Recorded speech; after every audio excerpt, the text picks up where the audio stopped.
Welcome to Something Positive for Positive People. I'm Courtney Brain. Something Positive for Positive People is a 501c3 nonprofit organization that connects people navigating herpes stigma to support resources. This includes community resources that talk about different ways of sharing your STI status with someone, as well as mental health services. If you want to support our cause, you can go to Venmo or Cash App and donate to Courtney Brain, and just put donation in the title, because I also use Venmo and Cash App for other work-related stuff, just non-profit stuff. I'll always separate the two. And then paypal.com/SPFPP. Or if you want to commit to a more long-term donation plan, then you can visit our Patreon page, which is just patreon.com/SPFPP. Also, please like, rate, and review the podcast on whatever format you're listening on. I normally say that at the end of the podcast, but want to get that in early in the event that you just so happen to be on that page, and you can just hit the leave a review button in order to help us with being discovered by other people who can benefit from what it is that we have going on. Today's guest is Liam, and as you may have already heard throughout listening to more recent podcast episodes, there was a series on discordant dating, where one partner didn't have herpes or hadn't shown any symptoms or tested positive for it, whereas the other partner was aware of their positive status. And the overall intention of this series was to not only offer people living with herpes an opportunity to get an inside look at the perspective of the person who is dating the person who's positive for herpes, but also for this to be a really useful tool for sharing with a partner who you might be disclosing your status to, who hadn't had any experience like this. And so I recently at the time of this recording, because this will be up in April, May, I made a post just inviting people who are dating or in relationships with a partner who is positive for herpes to come onto the podcast and just share their experience. I received a decent amount of interest from people. I was very shocked at how many people wanted to take part in this, just talking about different things, from what made them decide to move forward, how did they feel about the way that their partner shared their status with them, deciding to use or not use condoms, or their comfort with their partner taking antivirals. And these are all just general curiosities that come from people who do have herpes, who are curious about the perspective of a person who is dating someone who has herpes while they have yet to express any symptoms or test positive. So our guest today is Liam, and Liam is dating someone who has disclosed their positive herpes status to him. And we're just going to go into it there. How did your partner tell you that they had herpes?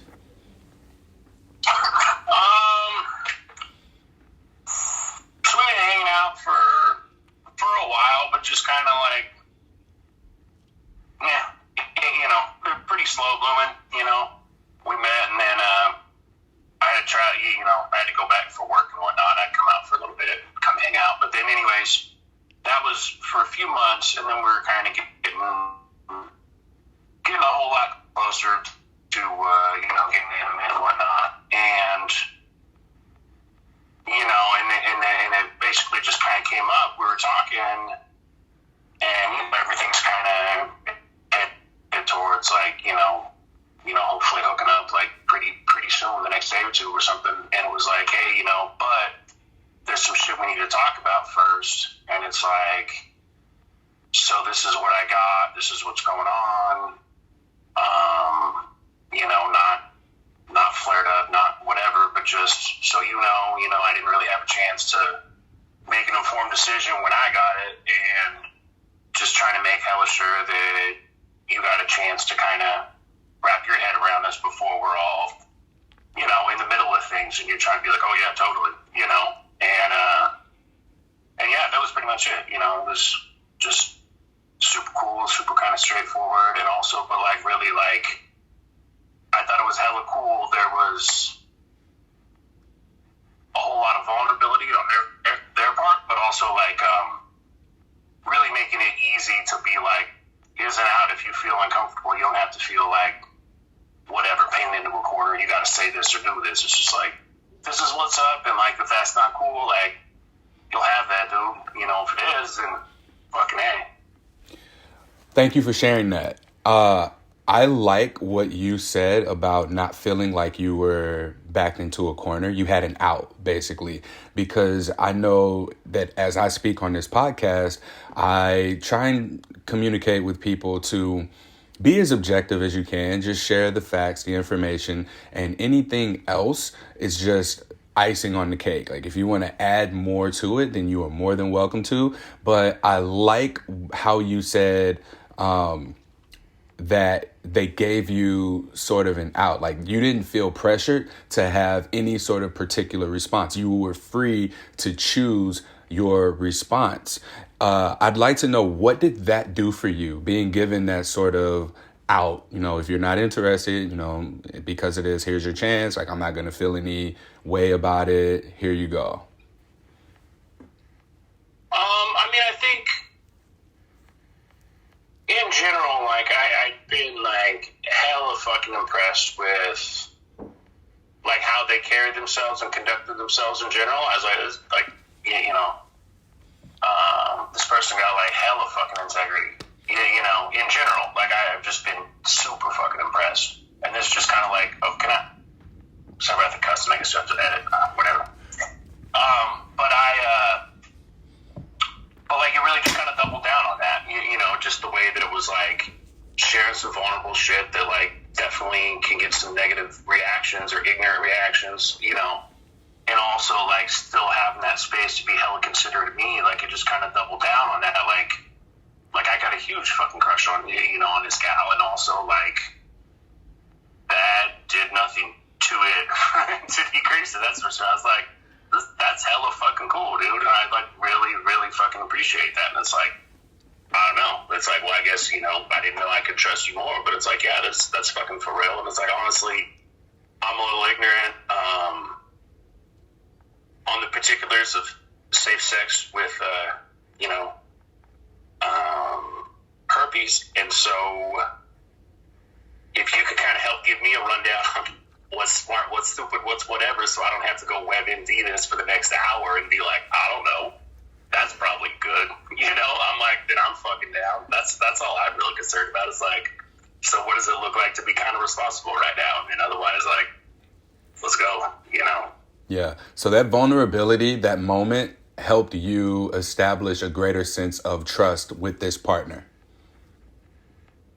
Yeah, that vulnerability, and then like paired with, in that vulnerability, still holding that fucking consideration to be like, I'm gonna be hella vulnerable and also make damn sure that if you're uncomfortable, you're whatever, you're not just like, oh, I feel some kind of way because you're being vulnerable, so this is how I must respond, or, you know, should respond, whatever the hell. Yeah, that's cool. You were given the freedom to have your reaction, and your reaction was just warmth and receptiveness to this doubling down on this person being exactly who you thought of them to be.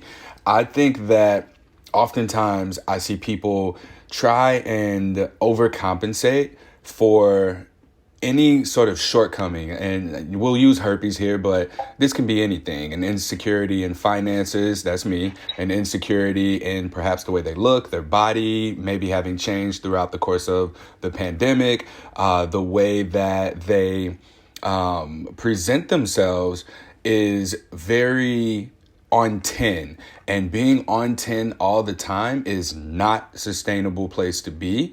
So when we are able to maintain a level of consistency, of integrity is something that is an intangible aspect of a person's identity. You saw integrity in this person, and it was just validated by their willingness, their vulnerability to share their status with you and go into the additional details that they shared with you about it. Is that accurate?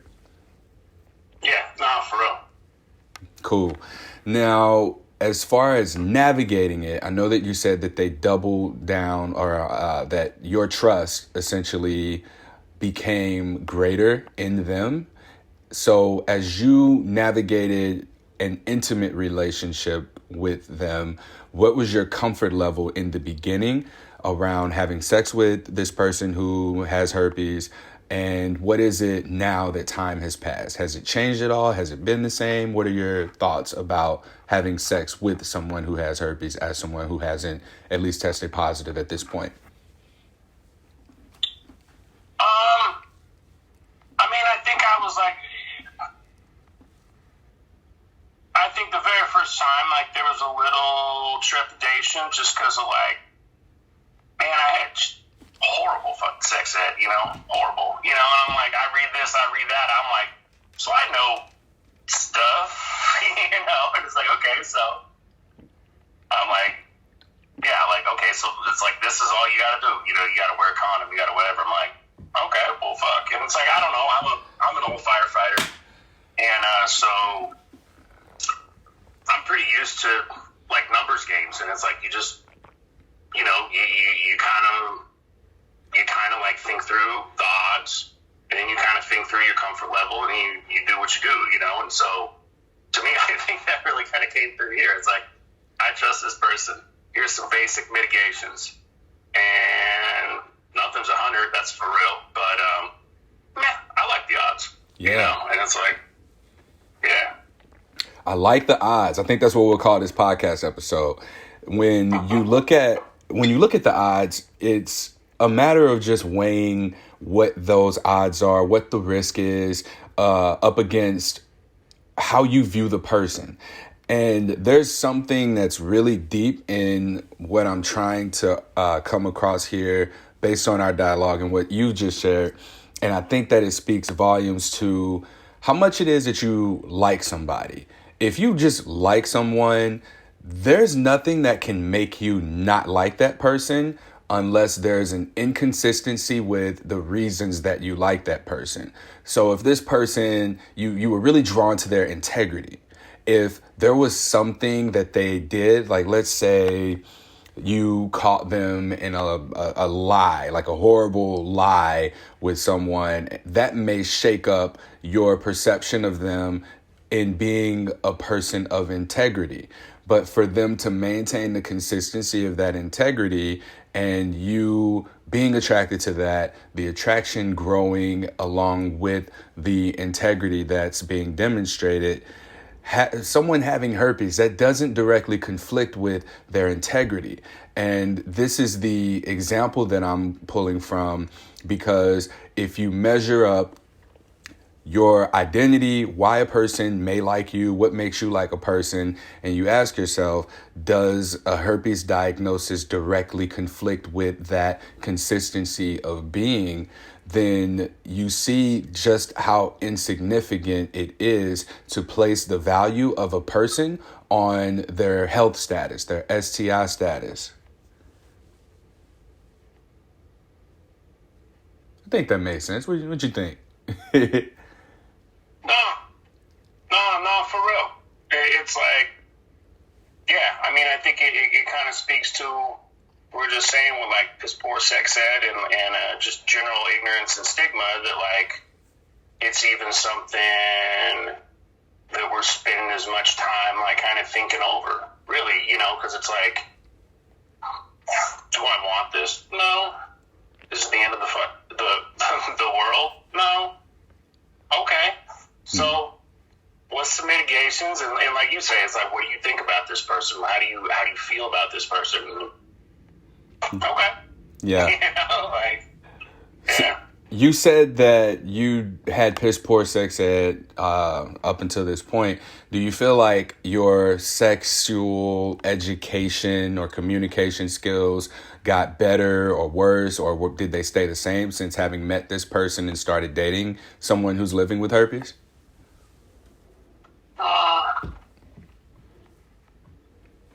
I mean, I think they've been on a trajectory, I think the last few years they've been improving. I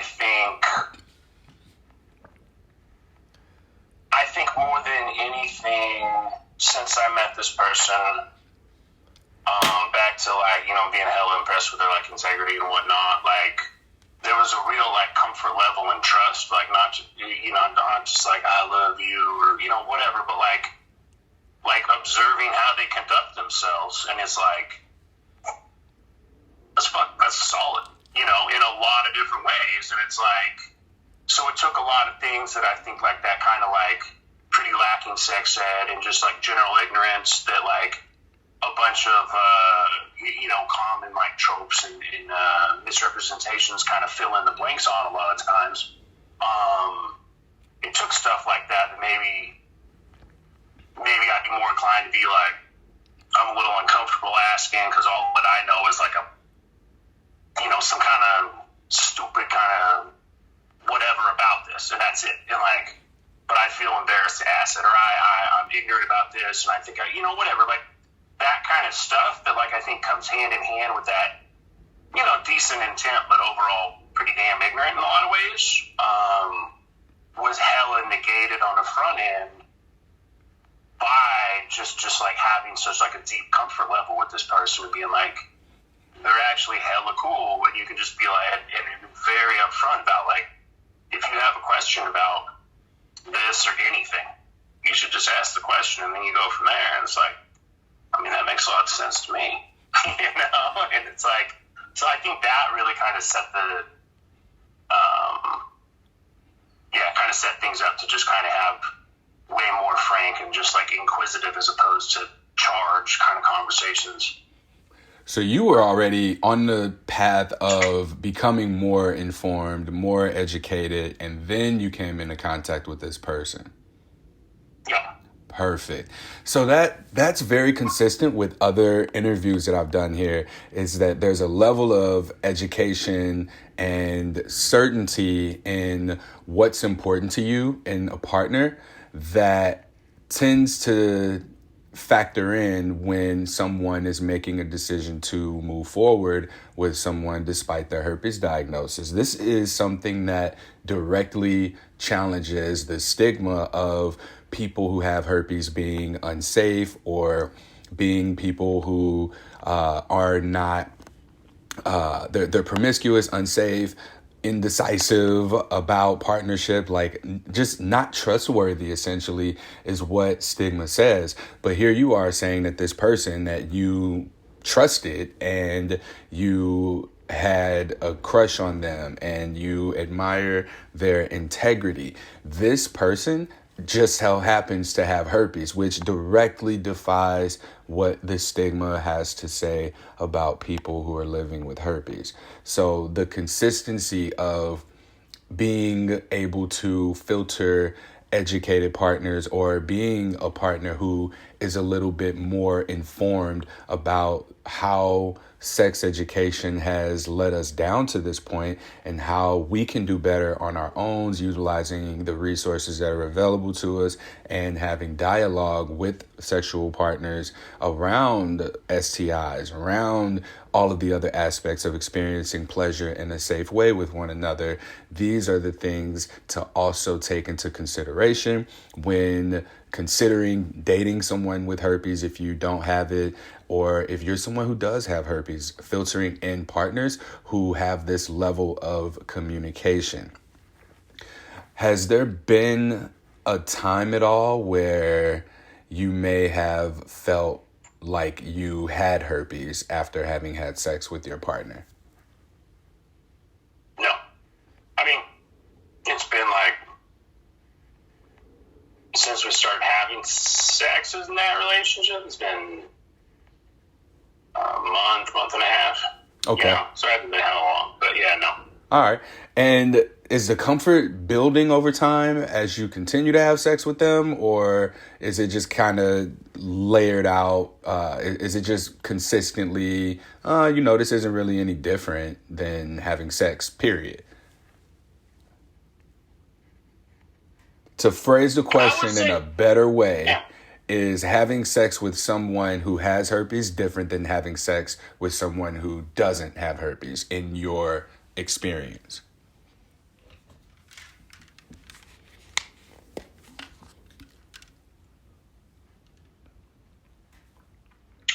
No, I mean, really, it was just like initial kind of like in our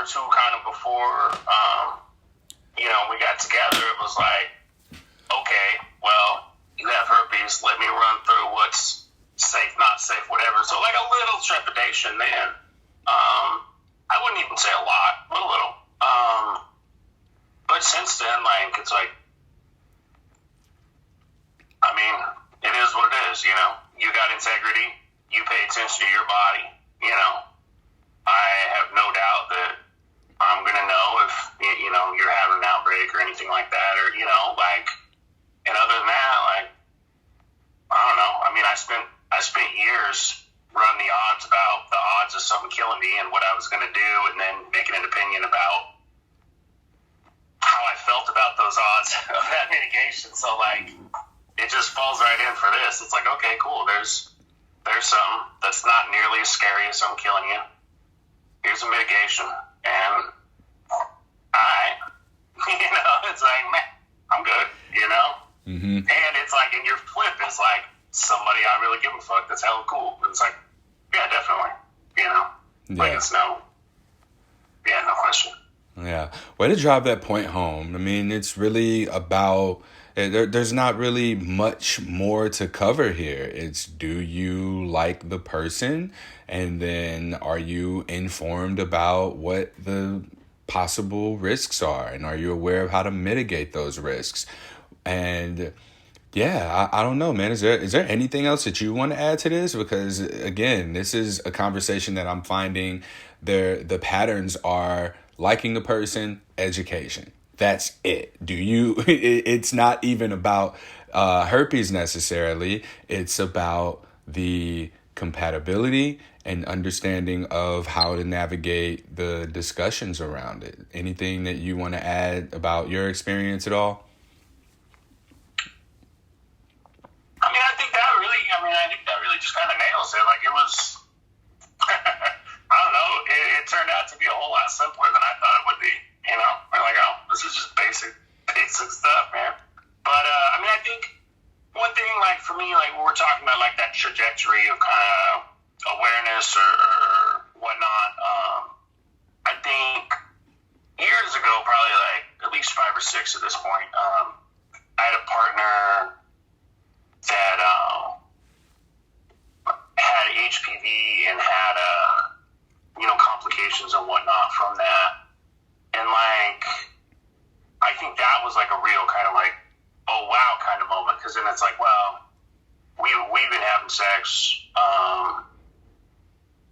you know, there's, to the best of my knowledge, you know, it's not really a test for dudes other than visual, and it's like, well, I don't think I got it, I probably got it, but I don't really know. And like, I think having to go through that and try to think through that was just kind of a really, I don't know, I think really just helped lay the groundwork for just kind of the ease of this conversation, you know, along with just having like such an easy comfort and trust with, you know, with the person I'm dating. Do you have any advice or guidance for someone who may be listening to this podcast episode and they are considering dating someone who has herpes?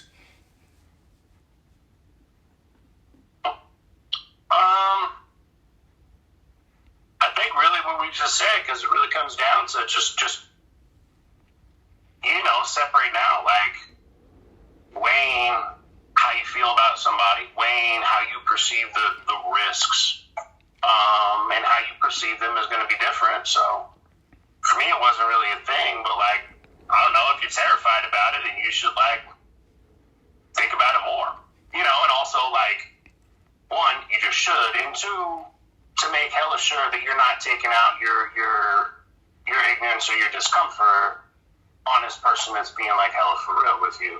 You know, like, I mean, I think that's really it. It's just like to me, it's like separating those out into like, this is how I feel about this person, this is what I feel I know about herpes, or, you know, in general, and this is what I feel about risks or not, or whatever will give me trepidation, you know.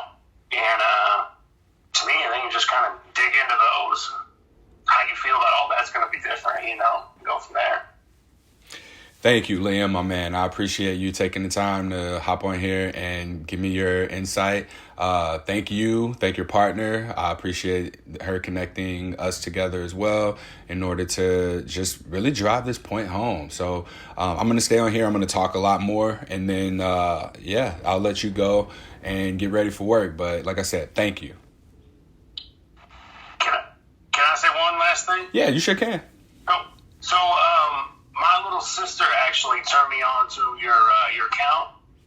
She's a nurse practitioner, and she said the training they get in school is pretty bad as far as like STIs, and so part of her like trying to be like a more well-rounded professional, and like a better resource to like her patients and whatnot. They got STIs and stuff. She was like, this is definitely, an account that I follow that helps me just kind of like helps the perspective a lot. So, man, thank you. I appreciate that. I need to make sure I'm more mindful in the stuff I post because it's not always very professional. So I'm going to take that. I would take that into consideration moving forward for sure. Because I guess now, like, that's just the point we're at. Like, I want to continue to create allyship, extending beyond just people who are living with STIs, but also being able to make some sort of mobilization occur within the health space, being able to connect with nurse practitioners, medical organizations, and health experts in general in order to make this thing more of what it already is and just more impactful and efficient. So thank you. I appreciate that. Yeah, for real. All right, Liam, my man. Take care. All right. Thanks. Thank you. All right. So that was a pretty short interview because the answers that Liam gave are congruent with what's been coming up in the Discord and dating series. If you're someone who is listening to this and you have not tested positive or shown symptoms for HSV, thank you for being here. Thank you for being willing to become an ally. Like, your presence here demonstrates allyship. You could have very easily, after having been disclosed to, just been like, nah, I ain't dealing with that, and just avoided any additional understanding or education of what it would be like or could be like to date someone who is living with herpes. If you are someone who is living with herpes, hopefully this opens up your perspective to where you don't feel like you can only date someone with herpes. I want you to know that you have options. You can make a choice in how you choose to navigate the realm of dating, having a positive herpes diagnosis. You're not the only one. While we may not know many people in our day-to-day personal lives who are living with herpes, we all know someone who is living with herpes. And it's just a matter of education, and the way that we speak to education now really revolves around unlearning. It's unlearning that STIs all show symptoms. It's unlearning language that is non-inclusive to the people who have lived experiences with sexually transmitted infections. It's unlearning this belief that condoms protect you from everything. It's unlearning that when you ask for an STD test, that you're being tested for everything. There is far more to take into consideration when we are having any sort of an interaction with someone who has herpes, or if it's going to be and when I say any sort of interaction, I mean sexual interaction. I don't know why I said any interaction, as if us passing by each other on the street has any value or relevance compared to having sex, right? This is really about how we view sex. It's about how we view relationships. Is this someone I want to be with? And do I have as much information as I can have about allowing myself to move forward, whichever direction I go? I think one thing that Liam said, and I mentioned this in the podcast episode, about having an out. There's better language for it, but that really is about being given a choice in how to navigate this moving forward, like not to feel stuck with, oh, I'm going to feel like a bad person if I say, no, I don't want to move forward. That's not the case. We're human beings. We all have our feelings and we all have a right to our feelings. So don't feel like you have to give an answer right then and there on whether or not to move forward, but please just give an answer, whether that be, hey, I'd rather not, so that people aren't stuck on, oh my God, this person doesn't like me because of my herpes status. If you're just not compatible, then share that. Like, if that seems like an easy out to just blame the herpes, please don't do that to people. Let them know, hey, I don't think that you have integrity, or hey, I don't think that we're in line long term with what it is that we want from each other. You can be real about that.